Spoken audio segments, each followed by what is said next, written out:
Hi my loves, welcome back to my channel. I would like to thank each one of you for supporting and still sabihin natin naka-subscribe dito sa ating channel, and sa mga bagong daan pa lang dito sa channel na to, don't forget to hit the subscribe button kung kayo ay nagre-resonate sa mga messages. And of course, dito naman sa mga ganitong klase ng reading, mafe-feel mo kung resonated or aligned ka dun sa messages. And even to me, diba? Kung resonated ka dun sa connection na meron tayo. Meron mo talaga mga ganun readers, and sabihin natin yung mga viewers, pwedeng ito yung maging daan para mag-connect tayo sa isa't isa. Okay, and for those of you na mga nag-i-inquire doon sa ating shop, yes, meron tayong mga merchandise. That's the Baywitch & Co. merchandise. So, marami po tayong items na still on hand and available. And please visit our IG accounts. Yes, maunti pa lang po yung ating followers doon, pero that's our legit account po, yung makikita nyo dyan sa screen. And support, thank you so much for your support and still supporting our other social media platforms, especially our IG. Pag po pwede na tayo or na hit na natin yung followers na kailangan yan, maglalagay na din po tayo ng products dyan. And ngayon po, meron kayong makikita yung mga parang yung hindi po mga legit na items po ng Baywitch. Mag-ingat na lang din po kayo doon. Kaya po, doon na lang kayo sa IG account. Doon nyo i-click yung link ng aming Shopee account or yung aming shop. Kasi po, pag doon nang galing, yun po yung legit naming shop. Opo, may mga lumilitaw po kasi ng mga link na nakopya po lahat, pati products. Pero iba po yung price.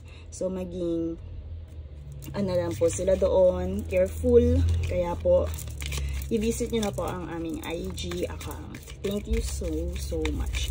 And this reading is for, I feel na sino ba ang nangangailangan nito? Kailangan gawin ng reading na to para kila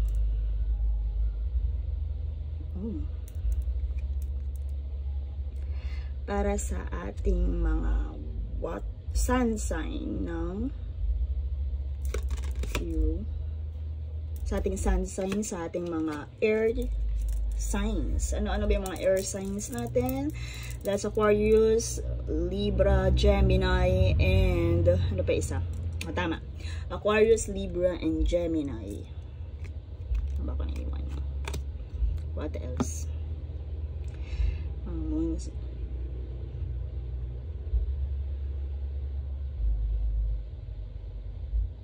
Water sign. Sa ating mga water sign, kagaya ng Cancer, Scorpio, and sino pa? Cancer, Scorpio, and Pisces. And Leo. Aquarius. Okay, so eto. Especially sa mga zodiac sign, kagaya ng Leo, Aquarius, and Aries. Okay, Leo again. Again, ito, sige, nabunot natin kanina yung water earth sign. Ito ay para sa Aquarius, para sa Leo. Okay. And kung resonated ka naman sa video na to, maybe may mga messages na kailangan mong marinig. Okay? By the way, this is love messages for Leo and Aquarius. Sa may mga sun and moon rising sign for Leo and Aquarius. The situation. Leo and Aquarius, that ano yung kanilang situation.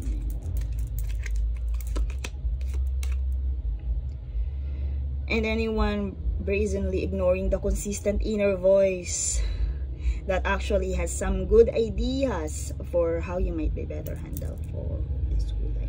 Okay. Sa mga Leo and Aquarius na nangangailangan ng expression.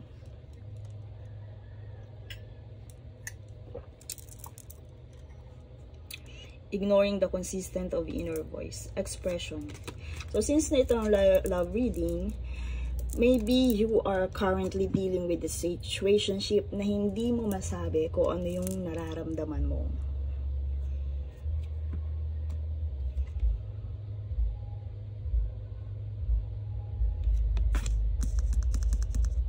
Yan. Forgive and learning. Hindi mo masabi, you are ignoring consistently. Ignoring the inner voice. And dyan, okay, hindi mo ma-i-express yung gusto mong sabihin because hindi ka makapagpatawad at makapag-let go. Okay? You are, your guides are telling you to forgive and learn. So, through expression. I-express mo yung forgiveness. And kailangan ma-absorb mo yung iyong learning and makinig ka dun sa inner voice na kumbaga, sinasabi sa'yo ng higher self mo. You have to free yourself from this situation. Kung nararamdaman mo na grabe yung heaviness na nararamdaman mo, kaya kailangan mo tong i-release kasi nadadala ka na ng situation. It's time for you to take back control of your life. As you release and heal the past. I-express mo yung iyong, okay, you have to express your feelings, your forgiveness para makalaya ka na dito. You're stuck. Hindi ka makapagpatawad. And I see the 999, many 9, na sabihin natin, cycles are ending for you. Let your friends help you. Dinadala mo tong mag-isa. Hindi mo pa kayang i-express yung iyong nararamdaman. Ask for and accept support from others. Hindi mo pa kayang mag-open. Hindi mo kayang i-open itong nararamdaman mo na to. But you need. Andiyan, meron kang mga kaibigan, meron kang mga tao sa paligid. You have to voice out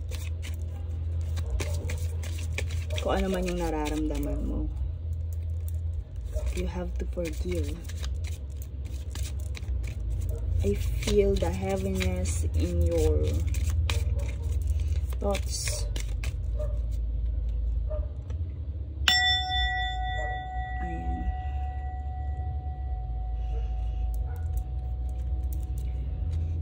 Dinadala mo itong mag-isa. Hindi mo siya kayang sabihin sa iba. Okay. Unrequited love. There's not enough attraction or chemistry to keep this relationship going. Okay. Time for you to take back control, but to forgive. Sabihin na natin na hindi deserve, hindi... Okay. Ito ay, I can feel na ito ay still in the situation and the relationship. Okay. But, kung ano yung pinapakita nyo sa iba, kasi nandito yung ignoring the consistent inner voice. Kailangan mo nang patawarin ang sarili mo. Kung meron kang nagawa sa relationship nyo, kailangan mo nang palayain. Kung ikaw ay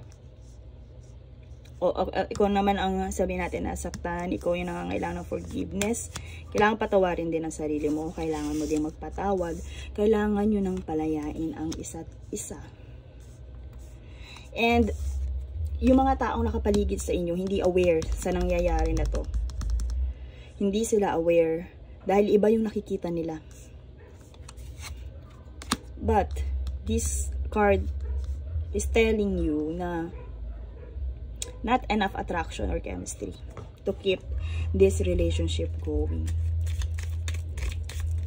Okay, so for the collectives na hindi niya kaya, kung ano man yung ipinapakita, may mga, marami niya na kung ano yung pinapakita niya sa iba, kung ano yung kinakaharap niyo, yung sa inyo na lang muna.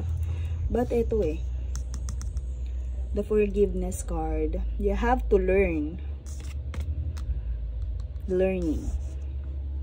and you have to accept support from others. Kung nandun pa lang kayong dalawa, sige, sabihin natin na parang mas lalong lalala ako, mag-open ako. But you need this kailangan nyo ng spark. Because kung nawawala na, not enough attraction or chemistry, hindi na siya worth to, sabihin natin, to continue. Masyado na nai-stuck yung energy dun sa, sabihin natin, cycle na paulit-ulit. Kailangan magkaroon ito.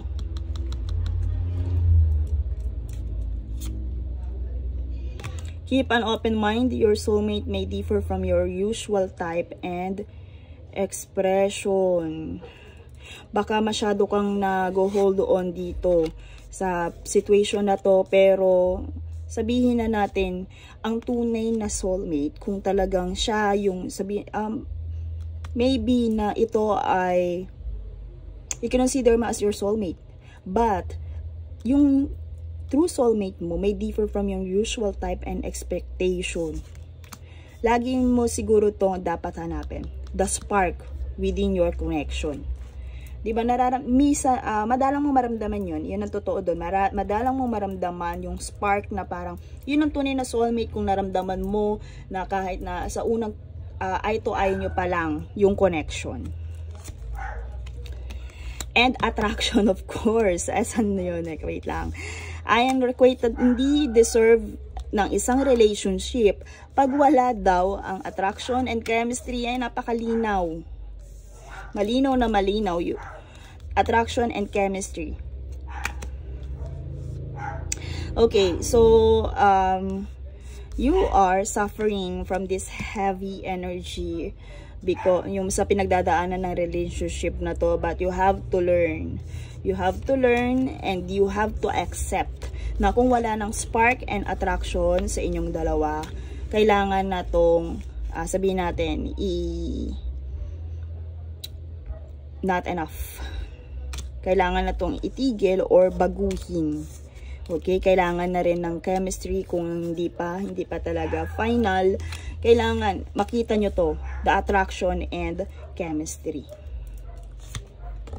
And isa pang pinapaalala sa iyo ng inyong angels and guides, you have to forgive. You have to enjoy your moment fully. Maaaring nandito ka, nakastuck ka dito. So, sige, sabihin natin na nakita mo na hindi deserve ng relationship na to na ipagpatuloy pa. Kaya yung heaviness ng energy dito, are you still stuck? But if you enjoying your moment, sabihin natin by attracting what you want to, what you deserve, mayroong mga mantra na ganun, kung gusto mo talagang ma-attract yung tunay mo soulmate, you have to enjoy your moment fully to attract the romantic love. Okay, advice from, paano mo ma-enjoy? You have to heal yourself. And you have to heal yourself by self-love, self-respect, and connect with fire. I can see and feel connection with fire. Andiyan din yung passion na dapat mong i-ignite within yourself. Love yourself. Ignite your fire again.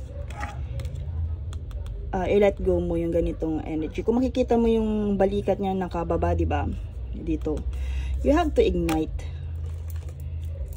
Take back control of your life. Plan a vacation. Plan a vacation for you, for yourself. Kung kailangan mo ng vacation, kung nahihirapan ka with your friends, kagaya na meron ka mga kaibigan, ayan, spend time with your friends. 2 times lumitaw dito yung iyong support, connection with others. Saan yan? Okay, friends, let friends help you. Ito, and ask for the accept and support from others. Plan a vacation, spend time with your friends. Hindi mo na i-express yung tunay mo pinagdadaanan sa mga taong nakapaligid sa iyo. Because you are, ayan, usually nangyayari talaga sa Leo yan. Hindi mo, kumbaga, yung pinapakita mo lagi na energy sa iba ay sobrang powerful, sobrang, sabihin natin, good vibes. Ganyan ang mga Leos natin. Kumbaga, yung pinapakita niya is more on strength. Pero hindi mo siya na-express within na meron ka na palang pinagdadaanan, hindi aware. In other words, hindi aware ang iyong mga kaibigan and yung mga tao sa paligid ninyo dito sa nangyayari sa relationship ninyo. So even the Aquarius, 'di ba? Hindi mo makikita, hindi mo agad gegets ko ano yung kanilang pinoportray, kung ano yung kanila ipinapakita kasi nasa sa kanila lang yun. They are very kumbaga, sabihin natin, nai-handle nila yung kanilang situation. But, eto, gustong i-remind ng iyong spiritual team na meron kang mga tao, meron kang support system. O sige, sabihin na natin, wala naman. But, eto, with friends, support system from others, okay, this is, your guides are telling you na andyan ang iyong support system, andyan ang iyong spiritual team.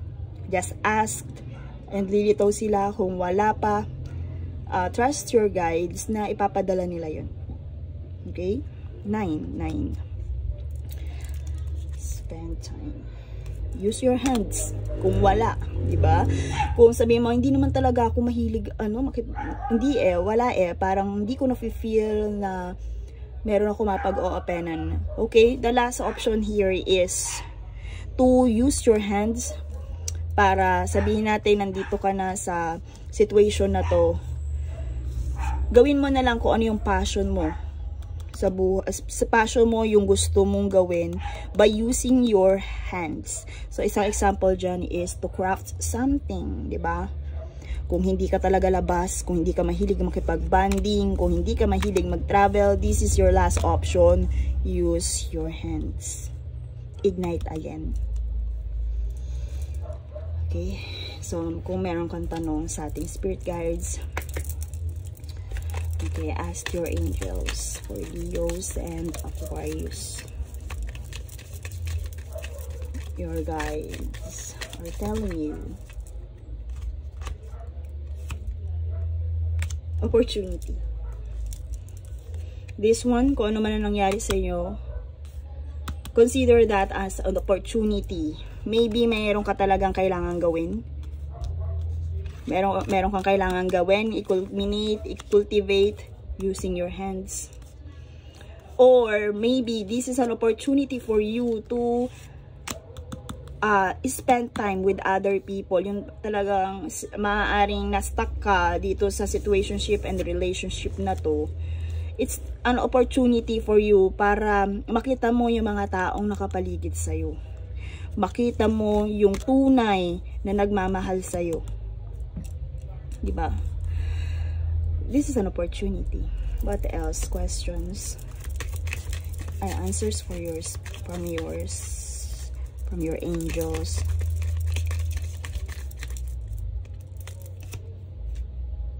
It's up to you. Kung meron kang tanong, nasa sayo daw yan. It's up to you, my loves. Okay. I think that's all for this reading, my Leo babies and my Aquarius babies. And always remember, you are guided and protected. Kahit ano yung gawin mong decision right now. It's up to you, but your guides are telling you through your through your thoughts, through your higher self, na ano man ang maging decision mo, nandyan sila. You are very much protected. Very na much pa, okay? You are much protected and guided from them. Ayan. Look at them. Ano man ang maging decision mo in this relationship and situationship, it's up to you. You are supported. Okay? And that's all for this reading. I hope you resonate with this. And thank you so much for watching. And see you in my next one. Take care.